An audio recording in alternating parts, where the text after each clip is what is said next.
Hey, welcome back to Working Yard with Will. So I'm up here on the hillside garden, and really I'm gonna check out the lower garden too. But taking a look at some of my tomatoes to see if I have any of the fruit that's really ready to come off the vine. Nothing yet. There's some large fruit there, but nothing has ripened yet. And so what I'm gonna do to try to assist with this and do a little cleanup. There's some of the foliage here that looks a little yellow, a little tattered. It's fungus, and so we've had a dry day so far this morning. So I'm going to get in here and do some cleanup around some of these items, and we'll come back and show you what I've done.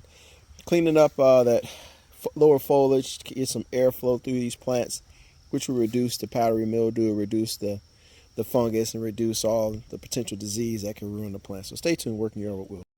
All right, folks, all cleaned up there. Hopefully you can tell the difference at the bottom. I went ahead and removed a lot of that foliage that was at the bottom. Got rid of that foliage that was, some of it has some bad fungus on there. And this is on the back side of it. So everything can breathe now at the bottom. No leaves are touching the ground. So this is much better. 5 down and 50 to go. At least it seems like it. Anyway, stay tuned. Working Yard with Will. Continue to clean out these vines here in the upper garden and then also down the lower garden. So stay tuned. Working Yard with Will.